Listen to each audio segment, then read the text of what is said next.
ಜಿಲ್ಲಾ ಪೊಲೀಸ್ ವರಿಷ್ಠಾಧಿಕಾರಿಗಳ ಕಚೇರಿಯ ಪ್ರತಿನಿಧಿಗಳು ಇದ್ದಾರೆ. ಇವತ್ತು ಜಿಲ್ಲೆಯಲ್ಲಿ ಒಟ್ಟು 30 ಅಭ್ಯರ್ಥಿಗಳು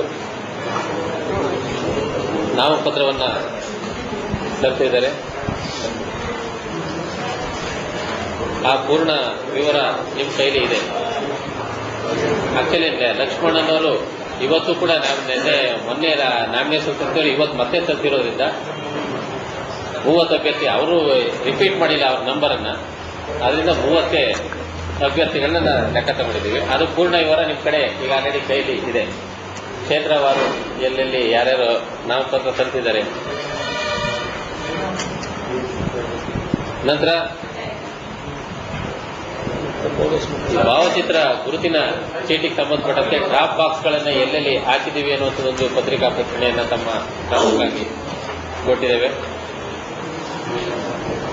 ಎಕ್ಸೈಸ್ ಡಿಪಾರ್ಟ್ಮೆಂಟ್ ಇಂದ ಏನೇನು ಕೇಸ್ ಬುಕ್ ಆಗಿದ್ದಾವೆ ಅನ್ನುವಂಥ ವಿವರವನ್ನು ಕೊಟ್ಟಿದ್ದೇವೆ. ಮೈಸೂರು ಜಿಲ್ಲೆಯಲ್ಲಿ ಕಳೆದ 24 ಗಂಟೆಯಲ್ಲಿ ಎಸ್ಪಿ ಆಫೀಸ್ ವ್ಯಾಪ್ತಿಯಲ್ಲಿ ಬರುವಂಥದ್ದು.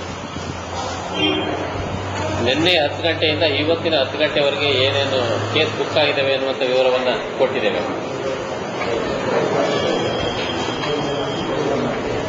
ನಂತರ ಮುಖ್ಯ ಚುನಾವಣಾಧಿಕಾರಿ ಕಚೇರಿಯಿಂದ ಬೋಗಸ್ ವೋಟಿಂಗ್ ಬಗ್ಗೆ ಇರುವಂತಹ ಒಂದು ಪತ್ರಿಕಾ ಪ್ರಕಟಣೆಯನ್ನ ತಮ್ಮ ಕಡೆ ಕೊಟ್ಟಿದ್ದೇವೆ. ಪೊಲೀಸ್ ಕಮಿಷನರ್ ಕಚೇರಿ ವ್ಯಾಪ್ತಿನಲ್ಲಿ ನೀತಿ ಸಂಹಿತೆ ಉಲ್ಲಂಘನೆಗೆ ಸಂಬಂಧಪಟ್ಟಂತೆ ಬುಕ್ ಆಗಿರುವಂತಹ ಕೇಸ್ಗಳ ವಿವರ ಇರುವಂತದನ್ನ ಪತ್ರಿಕಾ ಪ್ರಕಟಣೆ ನಿಮ್ಮ ಕೈಲಿದೆ. ಒಟ್ಟಾರೆ ನಾಮಪತ್ರದ ವಿವರ ಅದೊಂದು ಈಗ ಜೆರಾಕ್ಸ್ ಆಗ್ತಾ ಇದೆ. ಅದನ್ನು ನಿಮಗೆ ಪ್ರತಿ ಸಿಗುತ್ತೆ. ಜಿಲ್ಲೆಯಲ್ಲಿ ಈವರೆಗೆ ಎಷ್ಟು ಅಭ್ಯರ್ಥಿಗಳು ನಾಮಪತ್ರ ಸಲ್ಲಿಸಿದ್ದಾರೆ ಎನ್ನುವಂಥ ವಿವರ ಅದರಲ್ಲಿದೆ. ಒಟ್ಟು 78 ಅಭ್ಯರ್ಥಿಗಳು 121 ನಾಮಪತ್ರವನ್ನು ಇಲ್ಲಿವರೆಗೆ ಸಲ್ಲಿಸಿದ್ದಾರೆ. 78 ಅಭ್ಯರ್ಥಿಗಳು 121 ನಾಮಪತ್ರ ಸಲ್ಲಿಸಿದ್ದಾರೆ. ಇವತ್ತು 30 ಅಭ್ಯರ್ಥಿಗಳು 41 ನಾಮಪತ್ರವನ್ನು ಸಲ್ಲಿಸಿದ್ದಾರೆ.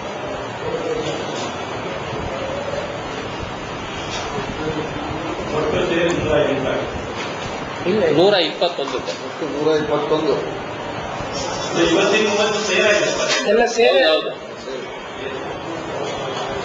ಇವತ್ತಿನ 30 ಅಭ್ಯರ್ಥಿಗಳು ಸೇರಿ ಒಟ್ಟು 78 ಅಭ್ಯರ್ಥಿಗಳು. ಇವತ್ತಿನ 41 ನಾಮಿನೇಷನ್ ಸೇರಿ ಒಟ್ಟು 121 ನಾಮಿನೇಷನ್.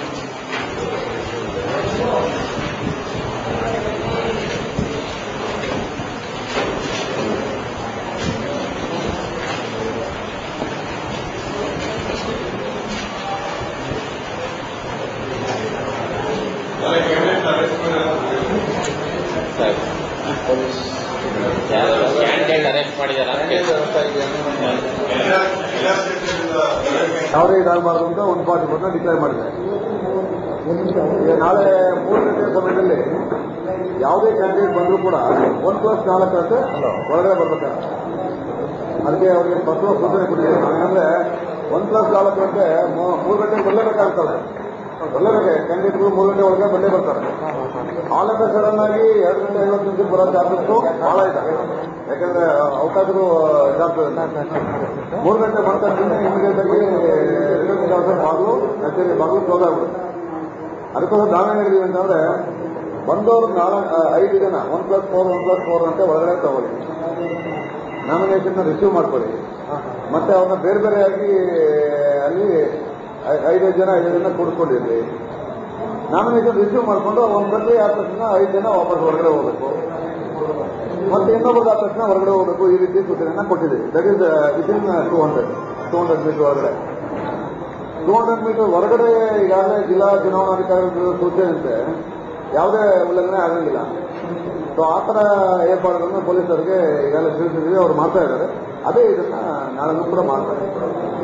4 ಪಕ್ಷಕ್ಕೆ ಸೇರಿದಂತ ಬ್ಯಾನರ್, ಬಂಟಿಂಗ್ಸ್, ಸ್ಟಿಕ್ಕರ್ಸ್, ಶಾಲ್ಗಳು, ಒಟ್ಟಾರೆ ಚುನಾವಣಾ ಸಾಮಗ್ರಿಗಳನ್ನ ಪಾಲಿಸ್ ವಾಹನದಲ್ಲಿ ಪಾಲಿಸ್ ಸಂಖ್ಯೆ K05 D5004 ಇದರಲ್ಲಿ ತರ್ತಾ ಇದ್ರು.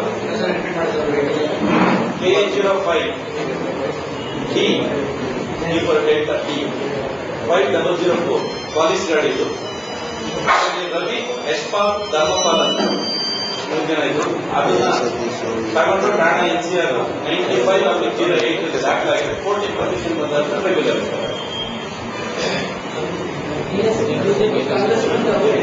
JDS 4 ಪಕ್ಷದ ಬ್ಯಾನರ್ಗಳ ಪ್ರೋತ್ಸಾಹ.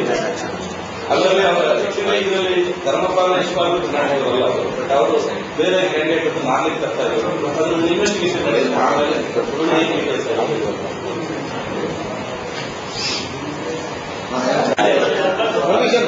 ಕೆಲಸನ್ನ ಯಾವಾಗ ಎರೆಕ್ಟ್ ಮಾಡ್ಬೋದಾ ಮಾಡಬಾರ್ದು? ಅದು ಪರ್ಮಿಷನ್ ಕನ್ಸಲ್ಟ್ ರಿಟರ್ನಿಂಗ್ ಆಫೀಸರ್,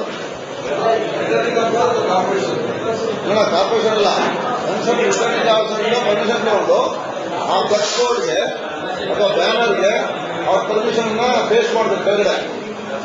ಅದನ್ನು ಎಕ್ಸಿಬಿಟ್ ಮಾಡೋದಕ್ಕೆ ಯಾವ ಪ್ಲೇಸಲ್ಲಿ ಎಕ್ಸಿಬಿಟ್ ಮಾಡ್ತಾರೆ ಅನ್ನೋದಕ್ಕೆ ಕಾರ್ಪೊರೇಷನ್